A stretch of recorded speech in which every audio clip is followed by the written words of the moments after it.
दत्त दत्त म्हणे वाचे, दत्त दत्त म्हणे वाचे, काळ पाय वंदी त्याचे, दत्त चरणी ठेवी वृत्ती, होय वृत्तीची निवृत्ती।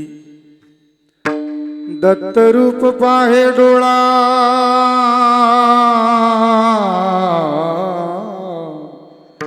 दत्त रूप पाहे डोळा,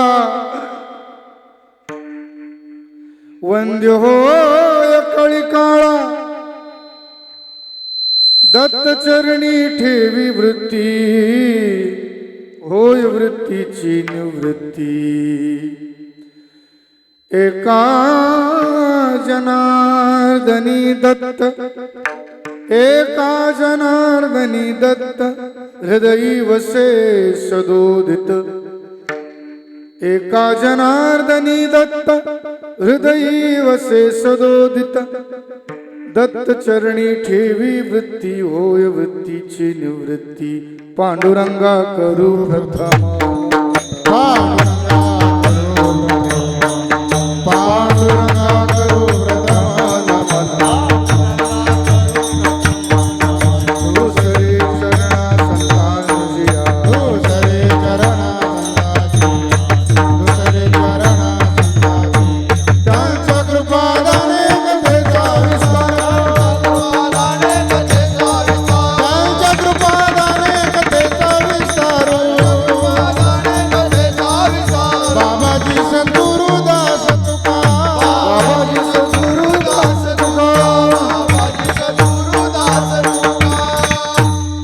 वक्रतुंड महाकाय कोटि सूर्य समप्रभ निर्विघ्नं कुरु मे देव।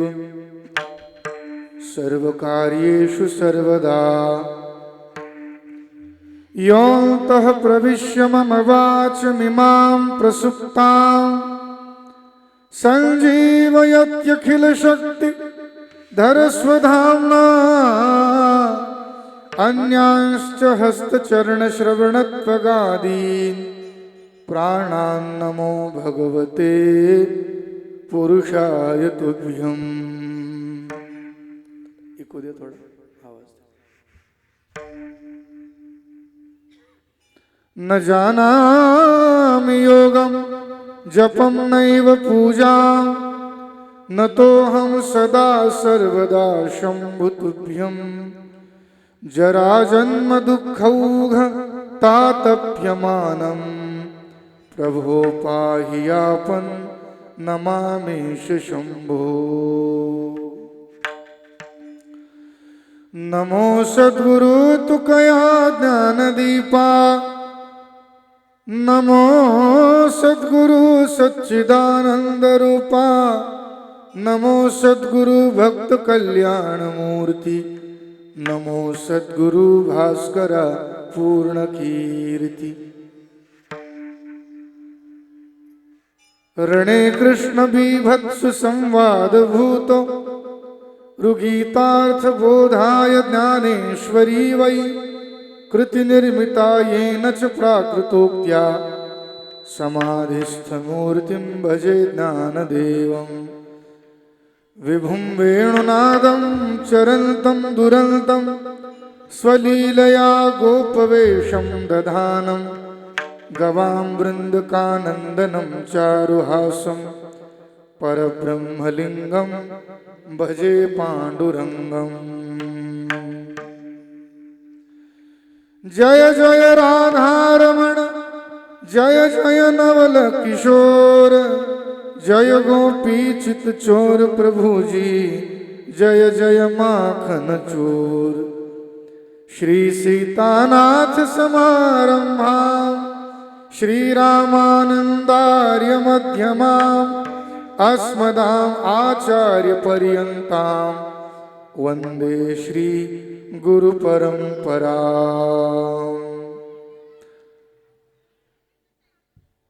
विठ्ठल विठ्ठल विठ्ठल विठ्ठल। प्रस्तुत कीर्तन सेवेसाठी निवडलेला अभंग श्री, थोडा आवाज द्या। श्री संत शांती ब्रह्म एकनाथ महाराजांचा असा 4 चरणाचा अभंग। भगवान श्री दत्तात्रेयांच्या जन्मोत्सवाच्या कीर्तनानिमित्त या ठिकाणी निवडलेला आहे. विठ्ठला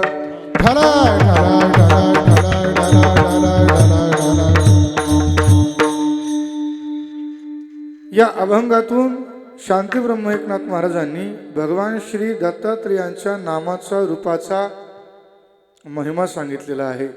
दत्त दत्त म्हणे वाचे, काळ पाय वंदी त्याचे, जो कोणी वाचेद्वारे वैखरी वाणीनं दत्त दत्त या नामाचा उच्चार करील, संपूर्ण जगाला खाणारा जो असा काळ आहे, तो काळही देखील दत्त नामधारकाचे पाय वंदीन, पाय काळ पाय वंदी त्याचे. दत्त चरणी ठेवी वृत्ती, होय वृत्तीची निवृत्ती. दत्त रूप पाहे डोळा, वंद्य होय कळी काळा. एका जनार्दनी दत्त हृदयी वसे सदोदित. थोडक्यात असा भावार्थ तुम्हाला समजलाच असेल. शांती ब्रह्म एकनाथ महाराजांचा अभंग सेवेसाठी या ठिकाणी निवडलेला आहे. विठ्ठला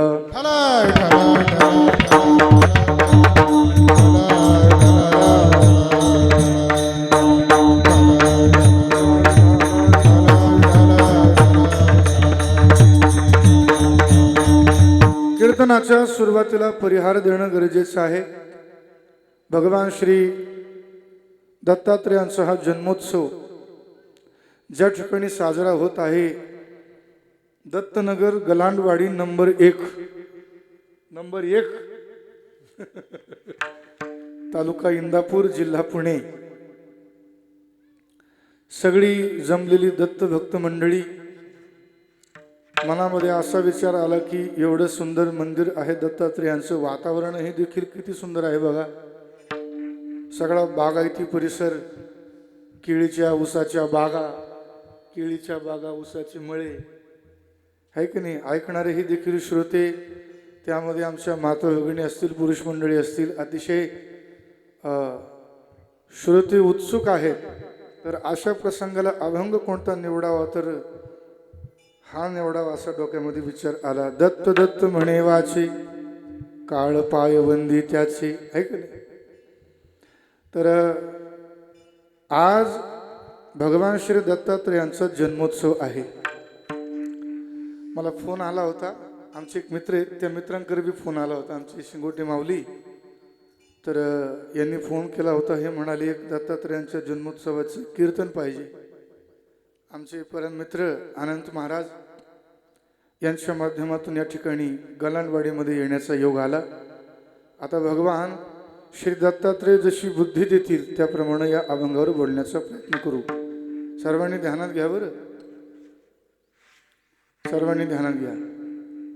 आंधळ्याच्या हातामध्ये हत्ती लागला बरं का शिंगोटी माऊली. आंधळ्याच्या हातामध्ये हत्ती लागला. कोणाच्या हाताला पाय लागला, कोणाच्या हाताला सोंड लागली, कोणाच्या हाताला शेपूट लागली, कोणाच्या हाताला कान लागले, कोणाच्या हाताला हत्तीचं पोट लागलं. सगळे आंधळेच होते. आणि त्यांना जाऊन विचारलं की हत्ती कसा आहे, ज्याच्या हाताला पाय लागला तो कसा म्हणेल? हत्ती कशावानी? खांबावानी. ज्याच्या हाताला सोंड लागली तू कशावानी म्हणेल? हत्ती मुसळीवानी. ज्या आंधळ्याच्या हाताला पोट लागलं तू कसं म्हणेल? हत्ती भिंतीवानी. ज्याच्या हाताला कान लागले तू कसं म्हणेल? हत्ती कसं आहे? सुपावानी. संत महापुरुषांचे अभंगही देखील हत्तीसारखे आहेत. आणि आमच्यासारखे कीर्तनकार म्हणजे आंधळे आहे. कोणतं तरी एक अभंगाचं अंग हाताशी लागलं की अभंग असाच आहे, आणि तुकाराम महाराजांना असंच म्हणायचं असेल, नाथ महाराजांना असंच म्हणायचं असेल, माऊलींना असंच म्हणायचं असेल, असं नाही.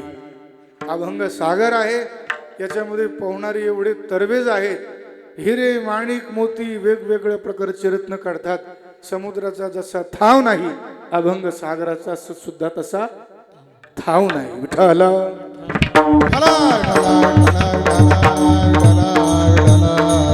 म्हणून अभंग घेतलाय, पण अभंगावर मला बोलताच येईल असं नाही.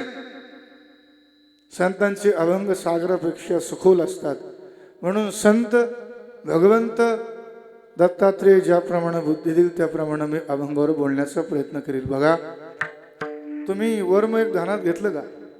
जेवढे जेवढे आपल्या सनातन परंपरेमध्ये हिंदू धर्मामध्ये देव आहेत, देवी आहेत, प्रत्येकाच्या हातामध्ये शस्त्र आहे. प्रत्येकाच्या हातामध्ये काय आहे? कशासाठी? भांडण करण्यासाठी. शस्त्र कशासाठी धारण केले? मला एक नाही कळत, देवाचं जे घ्यायला पाहिजे ते घेतलं नाही आणि जे नाही घ्यायला पाहिजे ते लय घेतलं. ज्यांना श्रीकृष्णाचा आणि गवळणीचा संबंध नाही कळाला तेही लोक सुद्धा श्रीकृष्णाच्या श्री राधाराणीच्या संबंधाला दोष देऊन किंवा मग त्यांच्या संबंधामध्ये आपला संबंध मिसळतात. मी तुझा कृष्ण, तू माझी राधा. असं नसतं होत महाराज. राधा राणी कोणी सामान्य तत्व नाही.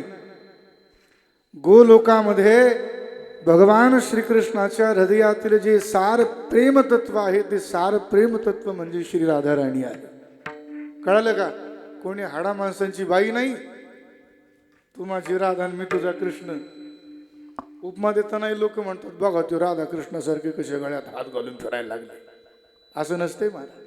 ज्यांना श्रीकृष्ण राधा नाही कळाली, गवळणी नाही कळाल्या, त्यांनी त्याचा विपर्यास केला, तमाशामध्ये आणलं. आणि श्रीकृष्णाची श्रीमद भगवद्गीता सगळ्यांनी घ्यायला पाहिजे होती. काय झालंय? श्रीकृष्णानं काय केलंय लोक ते बघतात, काय सांगितलंय ते नाही बघितलं. श्रीकृष्णानं काय केलंय ते बघायचं नाही, त्याचा उच्चार करायचा आहे. पण श्रीकृष्णानं काय सांगितलंय त्याप्रमाणे वागायचं. कर्मण्येवाधिकारस्ते मा फलेषु कदाचन मा कर्म फल हेतुर्भूर्माते संगोस्त कर्मणी.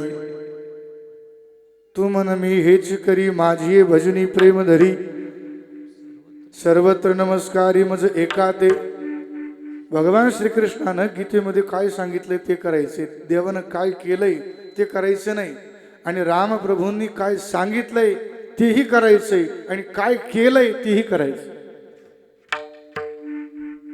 तर बघा, लय मोठा आदर्श आहे आपल्या समोर. आता हे झालं श्रीकृष्णाचं. बसा बाबा, त्यांना बस. विठ्ठला विठ्ठला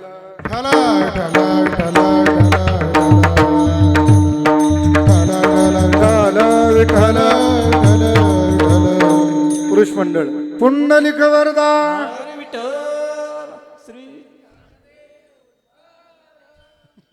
आवाजच निघाल. दिवसभरचा उपवास आहे का काय? फराळाचं केलं असेल ना महिला मंडळ. पुंडलिक वरदा.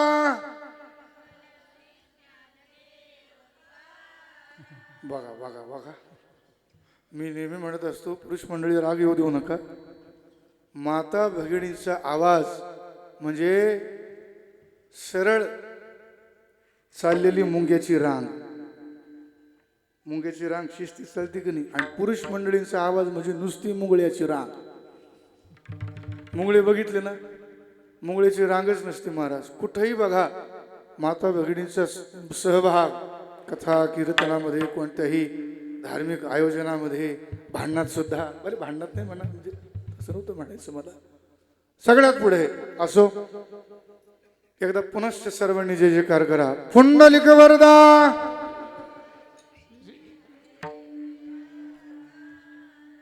जाऊ द्या. विठ्ठला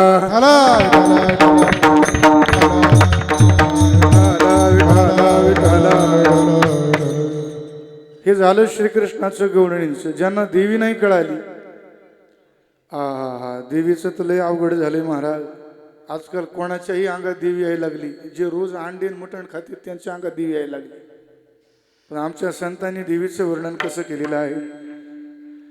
हो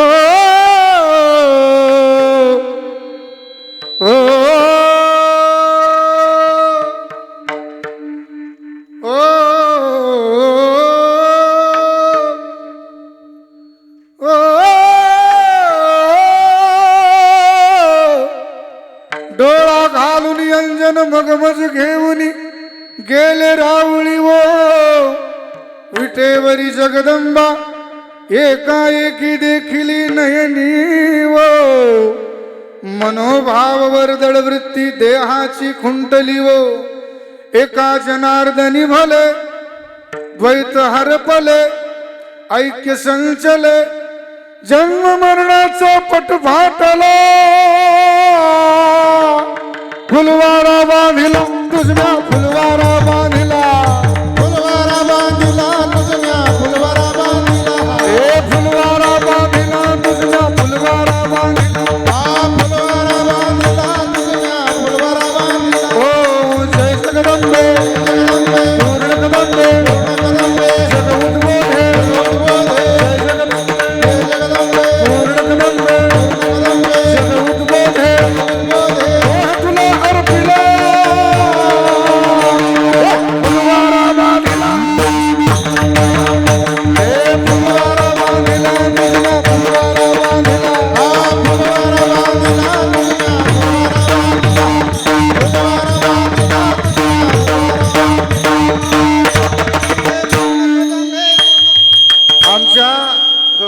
आमच्या संत महापुरुषांनी केलेली देवीचं वर्णन असं आहे बघा. डोळा घालून अंजन मगमज घेऊन गेले रावळी व एक शांती ब्रह्म एकनाथ महाराजांचं फुलवारा नावाचं भारुड आहे. ते भारुड सर्वांनी एकदा वाचा. वेळ आहे वाचायला? वेळ असेल तर वाचा. हा पिंडांड ब्रह्मांड अंतरी दैवत भिन्नाकृती हो असं त्या भारुडाचं पहिली ओळ आहे. सर्च केलं तरी तुम्हाला गुगलवर मिळून जाईल. आणि आजकाल ग्रंथ जवळ ठेवण्याची लोकांना गरज नाही राहिली. आणि बघा टी व्हीवर एवढे सत्संग येतात, युट्यूबवर एवढ्या कथा कीर्तन एवढे, आणि लोकांमध्ये सुधारणा का होत नाही माहिती? कारण ऐकण्यामध्ये श्रद्धा आणि तेवढा आदर नाही. विठ्ठला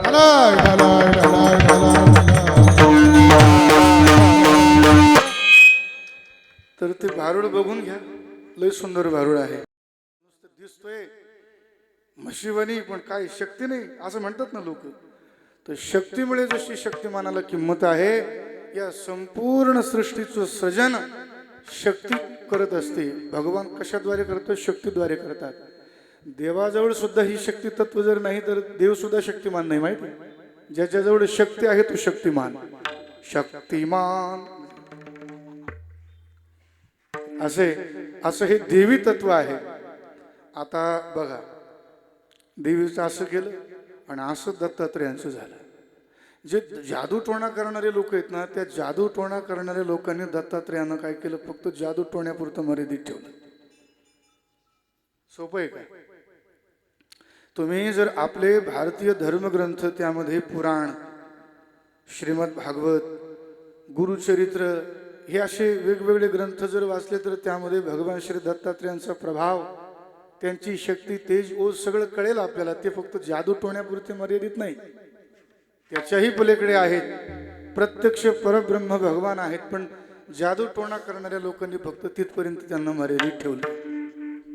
म्हणून हा एक प्रकारचा दत्तात्रेयांचा अपमानच आहे. शांती ब्रह्म एकनाथ महाराजांना बोध नव्हता. जनार्दन स्वामींच्या भेटीला गेले.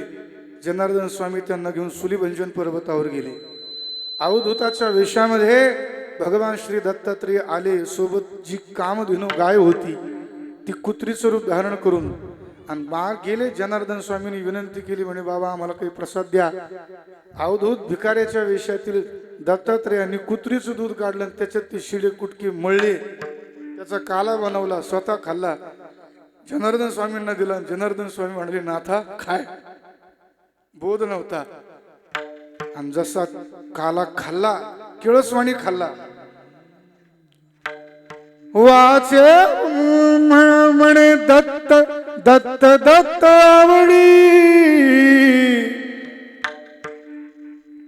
आ तुमचा प्रसाद लाभला मस्तकी. श्री दत्तराया तेने झालो मी सुखी, तुमचा प्रसाद सामान्य नाही. म्हणून प्रत्येक देवी देवता बघा, प्रत्येक देवतांच्या हातामध्ये शस्त्र आहे. आपल्या दत्तात्रयांच्या हातामध्ये काय आहे सांगा ना? दत्तात्रयांच्या हातामध्ये काय आहे? त्रिशूळ. त्रिशूळ आहे की नाही? त्रिशूळाचं काय प्रतीक आहे बरं? चक्र, शंख, चक्र, गदा ही आहे. 3 शरीर 6 हात. 6 हात म्हटल्यानंतर किती आयुध आली. पण बघा, त्रिशूळ शब्दाचा अर्थ होतो 3 शूळ. मग मनुष्याच्या जीवनातील 3 शूळ कोणते आहेत? काम, क्रोध आणि लोभ. हे 3 शूळ ज्यांच्या हातात आहेत. तुमच्या हातामध्ये शस्त्र असल्यावर आपण जिथे पाहिजे तिथे फेकू शकतो ना. तर त्रिशूळ जिथे पाहिजे तिथे फेकू शकतो. याचा अर्थ संपूर्ण जग कामक्रोधाच्या अधीन आहे. पण कामक्रोध हे भगवान दत्तात्रयांच्या अधीन आहेत, हातात आहेत. जसा पाहिजे तसा त्या ठिकाणी त्याचा उपयोग केला जाऊ शकतो.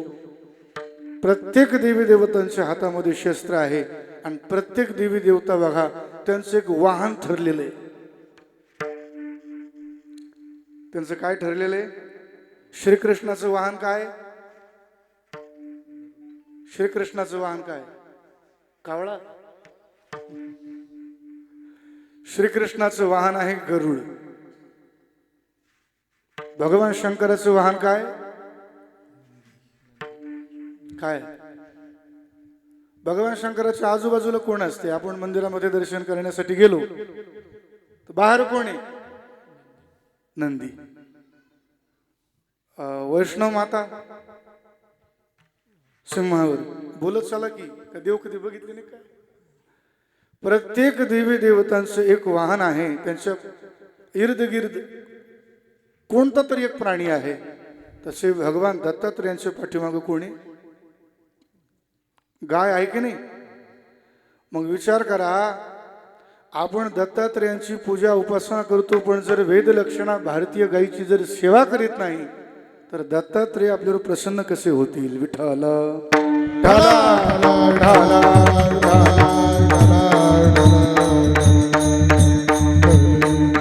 प्रत्येकानं भारतीय वेदलक्षणा गाय, त्या गायीच्या सेवेचा संकल्प घ्यायला हवा. राम अवतारामध्ये भगवान उद्धवाला म्हणतात, श्रीकृष्ण म्हणतात, उद्धवा रामावतारी अति महिमान तैन घडेच गो शुश्रूषण या लागी गोकुळी जाण गायीचे सेवन म्या केले. माझी या पूजेचे विधान गो ग्रास द्यावा जे तृण करावे अंग कुरवाळण इतुकेनी जाण मी प्रसन्न होई. किती सुंदर भगवान श्री दत्तात्रयांचा संदेश आहे. माझ्याजवळ गाय आहे, तुमच्याजवळ सुद्धा गाय ठेवा आणि गायीची सेवा करा. आणि खरं सांगू, गायीची सेवा जर 4 पायाचा पशु म्हणून नाही, प्रत्यक्ष देव समजून जर केली तर आपल्या संसारामध्ये कशाचीच कमतरता पडणार नाही. विठ्ठला आता सगळ्यात समस्या मोठी काय माहितीये का ग्रस्त लोकांसमोर? त्यात पण आपल्या हिंदू समाजातील लोकांजवळ एक सगळ्यात मोठी समस्या आहे. कोणी भेटलंय मला की म्हणते, महाराज आमच्या पोराला एखादी पोरगी बघा. बरोबर आहे का? इकडं असंच आहे का? काय सांगावं, बागायती इकडं सगळं बागायतदारच असं काही सांगता येत. मुलींचा तुटवडा आहे की इकडं? पोरी गर्भामध्ये मारू मारू टाकल्या. वंशाच्या दिव्यापायी पणत्या समयी विझून टाकली आणि त्या विझवलेल्या समयीनं पणतीनं शाप दिला की तुम्ही ज्यांच्यासाठी आम्हाला मारताय ना, आम्ही शाप देतो की त्यांच्या लग्नासाठी लय धडपड करावं लागेल. तसंच झालं, पोराचे लग्नच व्हायला. एका गावामध्ये 100 पोरं आहेत आणि 50च पोरी आहेत. 50 पोरी 50 पोरांना गेल्या, पण खाली 50 उरायला लागले ना. यांनी काय करायचं? 30-40 किलो गांजा घ्यायचा पॅक मध्ये, भली मोठी चिलीम घ्यायची, भगवी लुंगी घ्यायची, 7-8-10 मीटर आणि सरळ हरिद्वारचा रस्ता धरायचा. आलक निरंजन. उपायच नाही दुसरा. महाराज काय करणार? काय 30-30, 40-40 वय झाली मुलांची, अजून त्यांची लग्न नाही. आणि सगळ्यात जास्त भयंकर समस्या पश्चिम महाराष्ट्रामध्ये, आणि त्यातल्या त्यात शेतकऱ्यांची तर भयंकर समस्या आहे. आता मी सांगतोय ती युक्ती करा प्रत्येकाने, ज्यांची ज्यांची पोरं लग्नाची राहिलेली.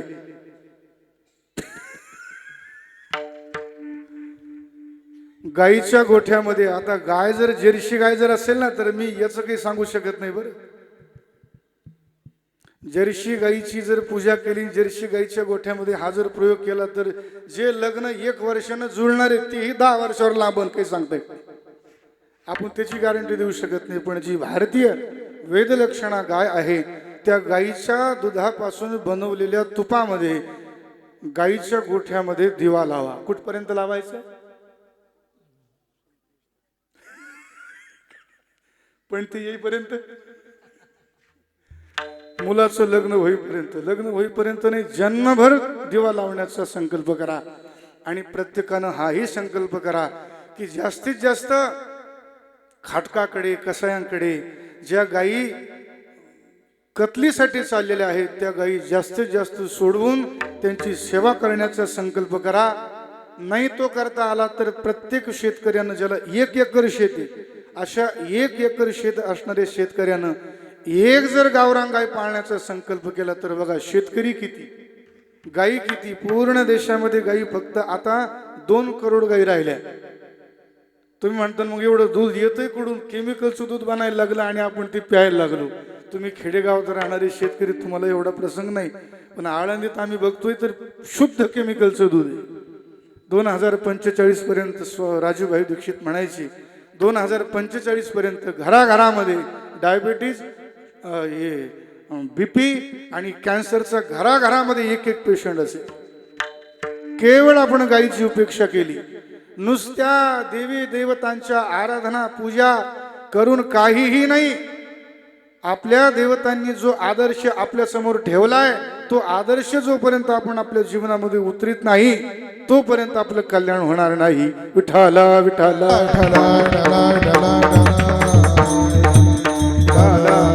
आणि केवढी भारतीय संस्कृती बघा, केवढी भारतीय संस्कृती सुंदर आहे. केवढा भगवंतानं आपल्या समोर आदर्श ठेवून दिलेला आहे.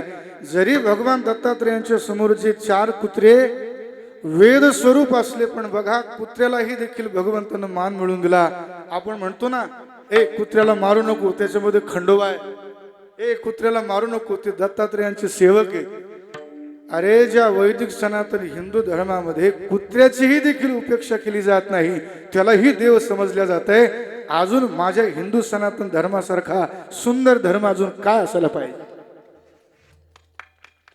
कुत्र्याचीही सुद्धा उपेक्षा नाही, कावळ्याची उपेक्षा नाही. पिंडदानाच्या वेळेला कावळे बळच बघावं लागतं, शोधावं लागतात महाराज. आणि माऊलीने तर वर्णन केलेलं आहे. पहिले तो गे काव कोकता है, शकून गे माय सांगत आहे. उड उड रे काऊ तुझे सोन्यान मडवीन पाहू, पाहुणे पंढरी राहू घरा काही येती. पूर्वीच्या काळी फोन नसायची, पत्र नसायची, तार नसायची, अतिशय पूर्वीचा काळ. सासूरवाशीन लेख अंगण झाडत असताना पिंपळाच्या झाडावर, वडाच्या झाडावर जर कावळा ओरडायला लागला तर म्हणायची, बाई माझे वडील येणार आहेत की काय? आणि खरं व्हायचं, कावळा अगोदरच निरोप द्यायचा तर तिला अतिशय बरं वाटायचं. माऊली ज्ञानेश्वर महाराजांनी त्या कावळ्याशी संवाद साधला, त्या कावळ्यालाही पूज्य बनवलं. काय असा पक्षी नाही की असा पशु नाही की त्याच्यामध्ये भगवंतानं अवतार घेतला नाही की त्याला आदर दिला नाही. विठाला म्हणून असे भगवान दत्तात्रय, त्या दत्तात्रयांच्या जन्मोत्सवानिमित्त आपण सर्वजण या ठिकाणी एकत्र जमलेले आहात.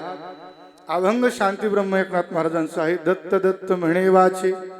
आता भगवान दत्तात्रयांच्या नामाचा महिमा शांती ब्रह्म एकनाथ महाराजांनी या अभंगामध्ये सांगितलेला आहे. नामाचा महिमा काय आहे? आहा, काळ पाय वंदी त्याचे, प्रत्यक्ष काळ त्या नामधारकाच्या चरणाचं वंदन करतो. जसं की जगद्गुरु तुकाराम महाराज, किती सुंदर उदाहरण आहे. तुकाराम महाराज ज्या वेळेला वैकुंठाला निघाले तर विमानामध्ये बसून जात असताना विमानाची एक पायरी कमी पडली. एक पायरी कमी पडली ना, तर स्वतः यमराज म्हणाले, जो संपूर्ण जगताचं नियमन करणारा यमराज, महाराज तुम्ही आमच्या मुंडक्यावर पाय ठेवा मग वर जा. जगा काळ खाय आम्ही माता दिला पाय, आम्ही माता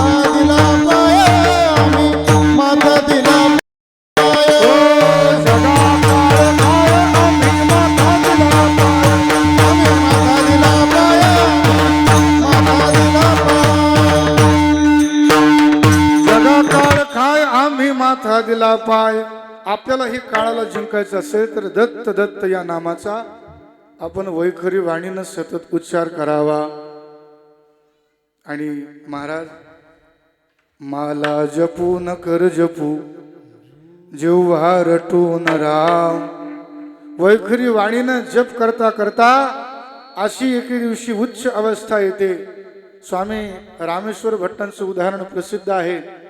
तुकाराम महाराजांचा परिचय विचारित आले. लोकांनी सांगितलं म्हणे इकडे गेले म्हणे डबं घेऊन सकाळी सकाळी शौच विधीला गेले. रामेश्वर भट्ट शोधित निघाले. शौच विधी करत असताना हे तुकाराम महाराजांच्या नामाचा उच्चार सुरू होता. रामेश्वर भट्ट सगळा विधी झाल्यानं खूप धुनकावलं तुकाराम महाराजांना. लाज वाटते का? अशा अमंगल अवस्थेमध्ये अमंगल जागी तुम्ही भगवंताच्या पवित्र नामाचा उच्चार करतायत. तुकाराम महाराज म्हणाले, स्वामी मी विवश आहे. माझी मज झाली अनावर वाचा. छंद या नामाचा घेतला से माझी अनावर वाचा झाली. रामेश्वर भट्ट म्हणाले, कस काय अनावर वाचा होते? जीभ धरली. जशी तुकाराम महाराजांची जीभ धरली, तुकाराम महाराजांच्या सर्वांगातून विठ्ठल विठ्ठल नामाचा ध्वनी निघायला लागला. नाम जपल्याचा हा परिणाम आहे. वैखरी वाणीनं जपता जपता वाण्या किती प्रकारच्या आहेत महाराज? गणेश महाराज, 4 प्रकारच्या वाण्या आहेत. ही वैखरी वाणी, ज्यांना आपण भगवंताची स्तोत्र गातो, लोकांशी संवाद साधतो, बोलतो, ही वैखरी वाणी. आता या वैखरी वाणीनं ही देखील दत्त दत्त म्हणायचे. पण दत्त दत्त दत्त दत्त जपता जपता या वैखरी वाणीचा जप जातो मध्यमामध्ये. वैखरी मध्यमा, आणि मध्यमाचा जप जातो परावाणीमध्ये. परावाणीचा जप जातो पश्यंतीमध्ये. कळालं का? मग त्यावेळेला वैखरी वाणीनं जप करण्याची गरज नसते. त्यावेळेला आपोआप जप होत असतो, आहे का नाही? माला जपून कर जपू जिव्हा जपून राम. मेरा सुमिरन हरि करे मै पायो विश्राम. अशा प्रकारे दत्त दत्त या नामाचा उच्चार मुखानं केल्यावर काय होईल? काळ पाय वंदी त्याचे. स्वतः प्रत्यक्ष काळ त्याच्या चरणाचं वंदन करेल. ध्रुवदींच्या चरित्रामध्येही देखील असा प्रसंग आलेला आहे. ध्रुवाला नेण्यासाठी आणि ध्रुवाच्या आईला नेण्यासाठी ज्या वेळेला वैकुंठावरून विमान आलं, तर ध्रुवाला चढण्यासाठी 1 पायरी कमी पडली, तर स्वतः प्रत्यक्ष यमराज स्वतःचं मस्तक पुढं केलं आणि ध्रुवाला सांगितलं, महाराज तुमच्यासारख्या हरिभक्तांच्या चरणाची माती आमच्या मस्तकाला लागू द्या आणि मग वर जा. दत्त दत्त म्हणे वाचे. म्हणून दत्त दत्त नामाचा वैखरी वाणीनं सतत जप करावा. आणि बघा, आपल्यामध्ये एक जप खूप प्रचलित आहे, दिगंबरा दिगंबरा. पण तुम्हाला माहिती का, याच्यात एक चूक होते आपली. आपण काय करतो? दिगंबरा दिगंबरा, इथं दिगंबरा इथं दम नाही घ्यायचा, कारण पुढचा जो श्री दीर्घ आहे तो दीर्घ चुकवतो आणि त्याचा ह्रस्व होतो. कसं? दिगंबरा दिगंबरा श्रीपाद वल्लभ दिगंबरा असा जप येतो. आता माझाही असा चुकीचा व्हायचं. ते नाशिकला ते दत्तदास बाबा आहे ना, त्यांच्याकडे कथा होती माझी. तो होता घरी? तू नव्हता. तिथे एक श्रीमद भागवत कथा होती आणि तिथे एक मुरवणे काका होते, कोकणातले ब्राह्मण होते.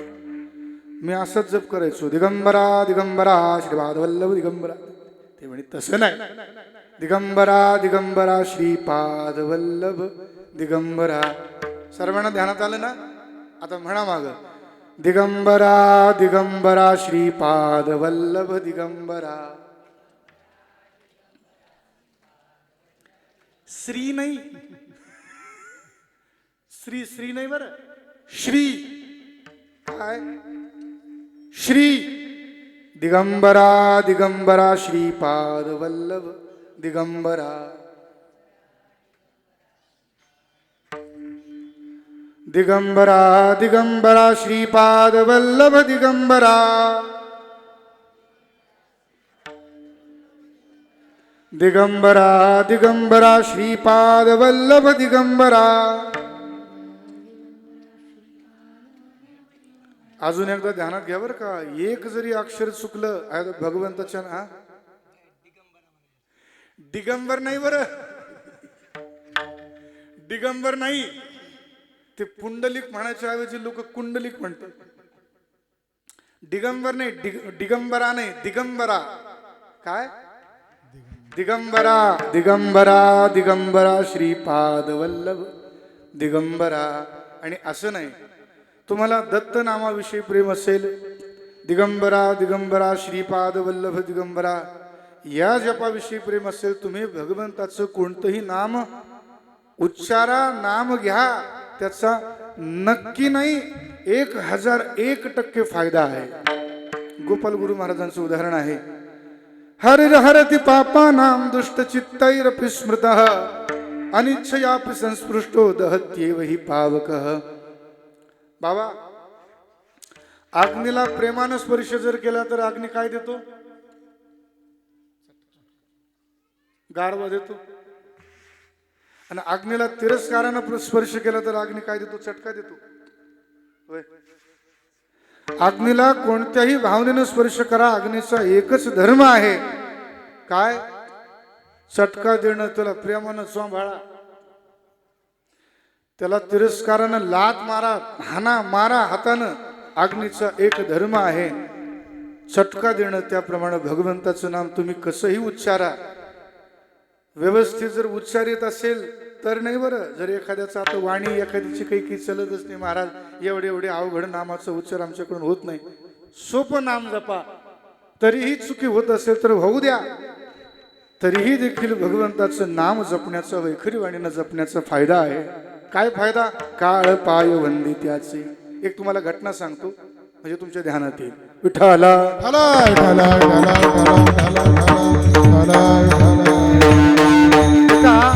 एका सावकाराची मुलगी होती. त्या सावकाराकडे साधू संत सतत येत जात राहायचे आणि साधूच्या संगतीचा त्या मुलीवरही देखील खूप मोठा परिणाम झाला. 5 वर्षाची मुलगी होती. त्या मुलीनं एके दिवशी एक साधू घरी आलेले भगवान शाळीग्रामाची पूजा करताना बघितले. शाळीग्राम सर्वांना माहिती आहे ना? कोणाकोणाला शाळीग्राम माहिती आहे? महिला मंडळ, आईला माहिती, त्यांनाही माहिती. माग शाळीग्राम कोणाकोणाला माहिती? पुरुष मंडळी माहिती आहे का? शाळीग्राम एक असे गंडकी नदीतला काळा दगड असतो बघा, त्याच्यामध्ये ऑलरेडी सोनं असतं, म्हणून शाळीग्रामाची प्राण प्रतिष्ठा करण्याची गरज नाही, त्याच्यामध्ये ऑलरेडी भगवान असतात. आता बघा, ती मुलगी हट्ट करायला लागली त्या संतांजवळ, त्या साधूजवळ, आणि ती म्हणायला लागली, बाबा मला हा द्या, हा देव द्या. तिनं सगळी पूजा बघितली. घरात जसं वातावरण असतं तसे लेकरावर संस्कार पडत असतात. घरातले नवरा बायको जर, आई वडील जर भांडण करीत असतील, टीव्या बघत असतील, गोजीरवाण्या घरात 4 दिवस सासूची, आता नवीन कोणकोणत्या आल्या तुला पाहते रे, अशा मालिका जर बघत असतील तर घरातील मुलांवर काय संस्कार पडणार? तसेच पडतील ना. साधू संत सेवेचे संस्कार होते. मुलीनं बघितलं छोट्या, म्हणे बाबा मला हा देव द्या. त्या साधूने दिला नाही, पण दुसरा गोल गुटगुळीत असा एक दगड दिला. ती मुलगी म्हणाली, मी तुम्ही जशी पूजा करता त्याप्रमाणे पूजा करील, पण बाबा याचं नाव काय? मग त्या साधूनं त्या दगडाचं देव बनवून दिला. त्या दगडाचं नाव सांगितलं शिलपिल्ले. काय नाव? काय? शिलपिल्ले. मग ते शिलपिल्ले शिलपिल्ले सारखं जपायचे. शिलपिल्ले शिलपिल्ले. शिलपिल्ले उठला का? शिलपिल्ले जेवला का? शिलपिल्ले तुझी आरती करते. शिलपिल्ले चल आंघोळीला. प्रत्येक क्रियेमध्ये शिलपिल्ले शिलपिल्ले नाम जपायची.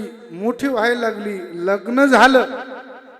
लग्न झाल्यानंतर नवऱ्या घरी बरोबर शिलपिल्ल्याला घेऊन गेली.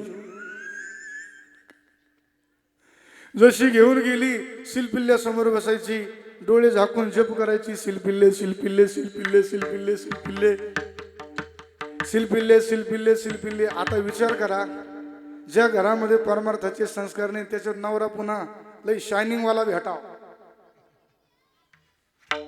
शायनिंग वाला. त्या घरामध्ये त्या मुलीची बिचारीची काय अवस्था असते काय सांगाव. तो नवरा म्हणायला लागला, काय ग तुला तुझ्या आई वडिलांनी सांगितलं नाही का नवराच हा देव असतो म्हणून? काय ते दगड ठेवलाय, काय त्या दगडाची पूजा करते, काय तुला ते पडते, काय तू काय तुझा थाट. ती म्हणायला लागली, हे बघ तुला मला काय बोलायचं ते बोल, 2 चापटा मारायचे त्याही मार, पण माझ्या शिलपिल्ल्याला एक शब्दही बोलता कामा नाही. शिलपिल्ले शिलपिल्ले शिलपिल्ले शिलपिल्ले. आता नवऱ्याला एके दिवशी लय राग आला, माझ्याकडे लक्ष देत नाही. द्यायची लक्ष, पण नवऱ्याला काही काही गोष्टी खटकायला लागल्या. म्हणे हिनं मलाच बोलाव, हिनं माझ्या समोरच बसाव, ही काय त्या दगडाला घेऊन सारखं सारखं बसती. नवऱ्याला आला राग, घेतला दगड आणि त्याला शिलपिल्ल्याला फेकून धरणामध्ये फेकून दिल्याच्या नंतर अशी रडायला लागली, माझा शिलपिल्ले बुडाला, माझा शिलपिल्ले गेला. अन्न पाणी सोडलं. नवऱ्याला तर वाटलं मी फेकलंच घेऊन द्यावाला.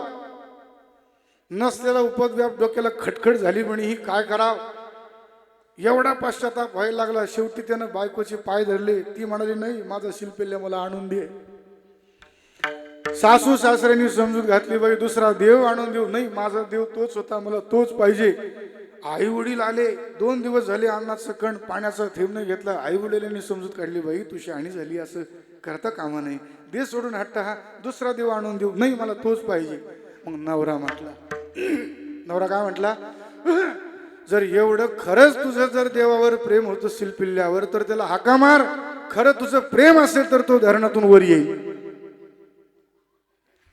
आणि मग धरणावरती उभी उभी राहिली आणि मोठ्यानं काय म्हणाली, अरे शिकारी, अरे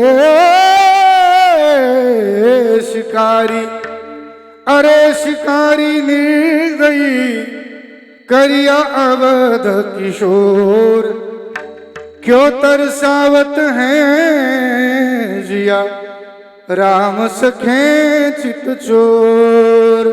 शिलपिल्ले, तू जर आता धरणातून वर जर नाही आला तर मी धरणात येते.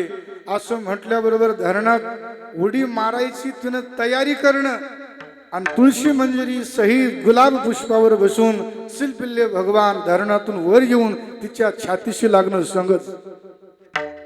कोण म्हणतं महाराज, देव भावाचा भुकेला हाची दुष्काळ तयाला. म्हणून सज्जन हो, मायबापा हो, तुमच्या आवडीचं जे भगवंताचं नाव असेल, दत्त दत्त, श्रीपाद वल्लभ, दिगंबरा, राम कृष्ण हरी विठ्ठल माधव गोविंद कृष्ण, राधारमण, राधे राधे, राधा राधा, जे तुमचं भगवंताचं आवडीचं नाम असेल ते वैखरी वाणीनं जपावं.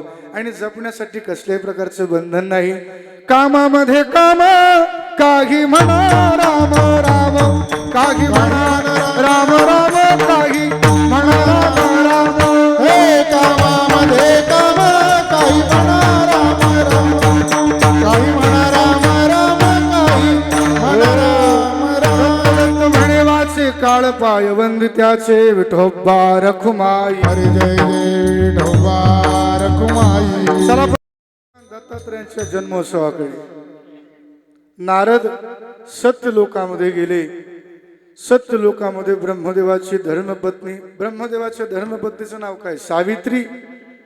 सावित्रीला नारदांना नमस्कार केला. म्हणे आई साहेब नमस्कार. नारदा, कुठून आला? मृत्यूलोकातून आलो.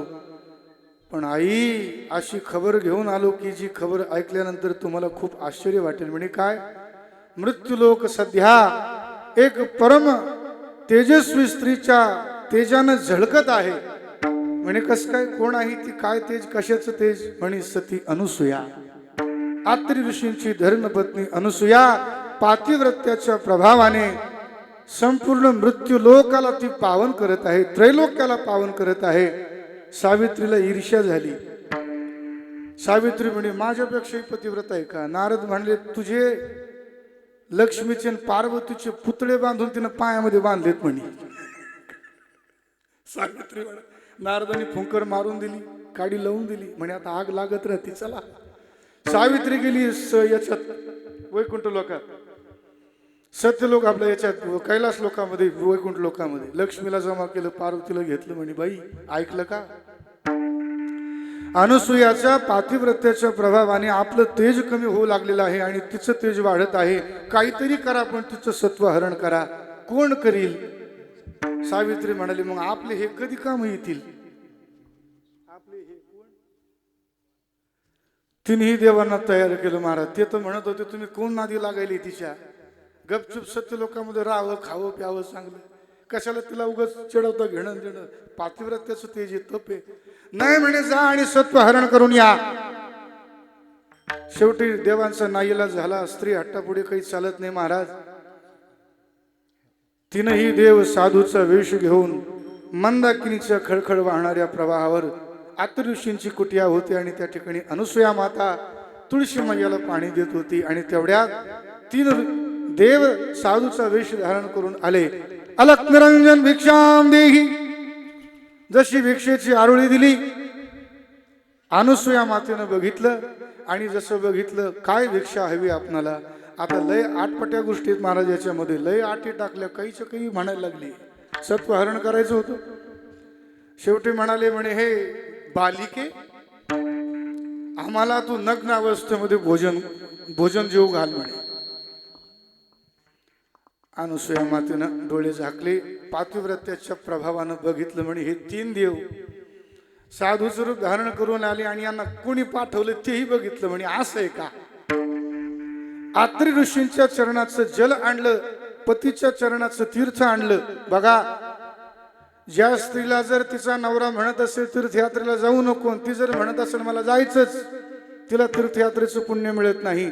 सगळ्या तीर्थयात्रेचं पुण्य जर प्राप्त व्हावं असं वाटत असेल तर आपल्या पतीला खुर्चीवर बसवावं, आपल्या पतीचे श्रीचरण धुवावेत आणि ते चरण प्यावं. जगातील जेवढे जेवढे तीर्थक्षेत्र आहेत सगळ्याचं स्नान आणि दर्शन केल्याचं पुण्य त्या स्त्रीला प्राप्त होते. पण हे कधी चरण तीर्थ धुवायचे इकडून बेल्यानं मारायचं असं नाही जमणार. चरण तीर्थ घेतलं आत्री ऋषींचं आणि अनुसूया मातेनं हाय शिंपडलं त्यांच्यावर. नवजात जन्मलेले बालक कसे असते, जन्मल्या तसे झाले. ती नाही, स्वतःच दूध पाजू लागली अनुसूया माता. इकडं 2-3 महिने झाले, इकडं सत्यलोक रिकामा, कैलास लोक रिकामा, वैकुंठ लोक. बाई हे कोणी आहे ना? नारदाने समाचार जाऊन सांगितलं, म्हणजे तुमची हे ना गेले, आता नाही भेटत. नारद म्हणे आता दोघात तिसरा सगळं विसरा. गेलं म्हणे, हातातून काम गेलं म्हणे तुमचं. म्हणे काय झालं?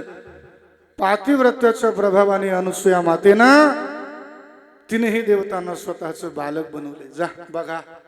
आणि आल्या रडत रडत आल्या, म्हणे अनुसूया माता आमच्याकडून चुकी झाली, तुमची परीक्षा घ्यायला गेले आम्ही आणि तुमच्या या परीक्षेच्या नादामध्ये आम्ही लय मोठी हानी करून बसलो, आमचे बालक आम्हाला द्या. म्हणे घ्या. आता पार्वतीने विचार केला, चुकून जर विष्णूला हात लागला तर आपलंच पातिव्रत्य नष्ट व्हायचं. बरं, ते तीनही देव तिळे करून टाकले अनुसूया मातेने. तिळे जुळे तिळे ओळखूच येत नव्हते. ब्रह्मदेवाला 4 मुंडकी एकच केलं. भगवान श्री शंकरजींचा तिसरा नेत्र सुद्धा गायब करून टाकलं, म्हणजे असे सेम दिसत होते. काय करावं आता काही कळाना. अनुसूया माता म्हणाली, माझ्या पातिव्रत्याच्या प्रभावाने मी यांना बालक बनवलं, तुमच्या पातिव्रत्याच्या प्रभावानं बालकातून तुम्ही तुमचे नवरे बनवा. हारल्या म्हणे, आम्हाला जमतच नाही आता हे, आम्ही हारलो म्हणे तुमच्या पुढे. शेवटी पतीच्या चरणाचं तीर्थ लय विनंती केली. 3 मातांनी 3 देवांनी शिंपडलं तिन्ही बालकांवर. पूर्ववत ते देव तयार झाले. जसे देव तयार झाले अतिशय आनंद मा सावित्री, मा पार्वती, मा लक्ष्मींना झाला. पण तिन्ही देवतांनी वरदान दिलं की हे आई, आम्ही तुझे पुत्र बनून येऊ. आणि आत्री ऋषी गेले होते कुठे, वृक्ष पर्वतावर तपश्चर्या करण्यासाठी. तपश्चर्या केली काही हजारो वर्ष, आणि हजारो वर्ष तपश्चर्या केल्यानंतर तिन्ही देव प्रगट झाले. आणि तिन्ही देवतांना बघून आत्री ऋषी म्हणाले देव काय मागा, काय पाहिजे? आत्री ऋषी म्हणाले, तुम्ही आमचे पुत्र व्हा. आणि तथास्तु म्हणाले. आत्री ऋषी कुटियावर आले. दिवसावर दिवस जाऊ लागले. माता अनुसूया गरोदर झाली. विश्वतारावया आत्रीची अनुसूया गरोदर. ऋतुकाळ हेमंत, नक्षत्र रोहिणी. हेमंत ऋतुकाळ आहे. कोणता ऋतू आहे? हेमंत म्हणजे हिवाळा आहे. नक्षत्र कोणतं आहे? रोहिणी नक्षत्र आहे. हो, तिथी पौर्णिमा, मास मार्गशीर्ष पौर्णिमा आहे. मार्गशीर्ष मास आहे, गुरुतो वासर उत्सव काळ. आणि अशा वेळेला बघा आले का, मलाही द्या इकडं, इकडे गिरी बाळा. भगवान दत्तात्रय अवतीर्ण होण्याची वेळ जवळजवळ आलेली आहे. सर्वांनी हातामध्ये पुष्प घ्या.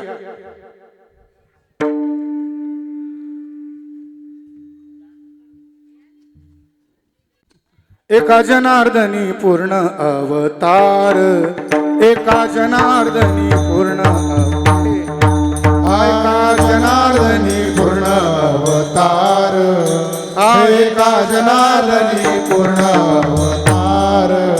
निर्गुण निराकार आकारले, निर्गुण निराकार आकारले, हरि अवतार विश्वकारावया, हरि अवतार विश्वकारावया. जसा लाकडातून अग्नी प्रगट व्हावा त्याप्रमाणे सर्वेश्वर सर्व शक्तिमान भगवान अनुसूया मातेच्या उदरातून प्रगट झाले. बोल दत्तात्रय भगवान की. एका जनार्दनी पूर्ण अवतार, निर्गुण निराकार आकारले. बोल दत्तात्रय भगवान. संत महापुरुषांच्या अभंगानुसार दत्तात्रेयांचं प्राकट्य झालं मध्यान्ह काळी, दुपारी 12 वाजता. पण भगवान दत्तात्रेयांना 3 शरीर 6 हात व्हायला वेळ लागला संध्याकाळपर्यंत. म्हणून आपल्या सनातन परंपरेमध्ये, आपल्या धर्मामध्ये दत्तात्रेयांचा जन्मोत्सव साजरा करण्याची एक परंपरा आहे बघा. फिक्स टाइम नाही आहे. दुपारी 12 वाजल्यापासून तर थेट संध्याकाळपर्यंत आपण कधीही दत्तात्रेयांचा जन्मोत्सव साजरा करू शकतो. 3 शिरे 6 हात तया माझा दंडवत, तया माझा दंडवत, तया माझा दंडवत.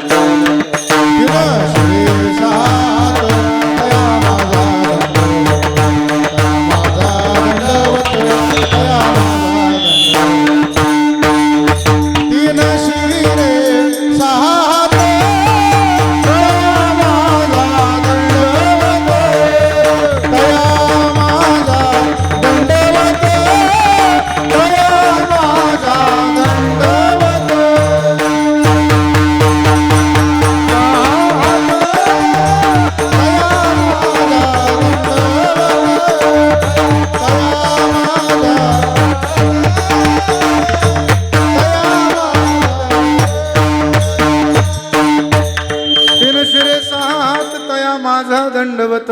तर अशा प्रकारे भगवान दत्तात्रेयांचं प्राकट्य झालं. तुमच्या आमच्यासारखं देवाचं प्राकट्य नसतं. अयोनी संभव नोहे काही श्रमी, काहीच श्रम काहीच दुःख नव्हता. अयोनीच भगवान आहे. उदरामध्ये आले आईला वात्सल्याचा आनंद देण्यासाठी, पण योनीद्वारे नाही तर अयोनी भगवान प्रगट झाले.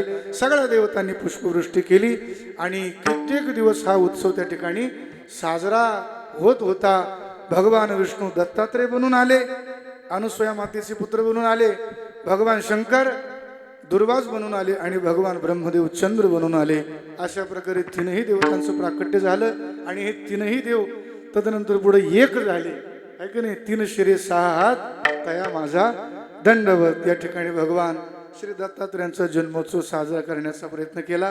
दिगंबरा दिगंबरा श्रीपाद वल्लभ दिगंबरा, दिगंबरा दिगंबरा श्रीपाद वल्लभ दिगंबरा, दिगंबरा दिगंबरा श्रीपाद वल्लभ दिगंबरा, दिगंबरा दिगंबरा श्रीपाद वल्लभ दिगंबरा, दिगंबरा दिगंबरा श्रीपाद वल्लभ दिगंबरा, दिगंबरा श्रीपाद वल्लभ दिगंबरा, दिगंबरा दिगंबरा श्रीपाद वल्लभ दिगंबरा, दिगंबरा दिगंबरा श्रीपाद वल्लभ दिगंबरा दिगंबरा श्रीपाद दिगंबरा दिगंबरा श्रीपाद वल्लभ दिगंबरा. एवढं म्हटलं तरी चालेल. हो तिसऱ्या दिवशी आनंद मोठा, स्वर्ग कैलासी वाजली घंटा, स्वर्ग कैलासी वाजली घंटा, पाची अमृत सोन्याच्या ताटा, पाची अमृत सोन्याच्या ताटा, नगरजनांशी सुंठोडा वाटा, जो बाळा जो रे जो, नगरजनाशी संतवाडा वाटा जो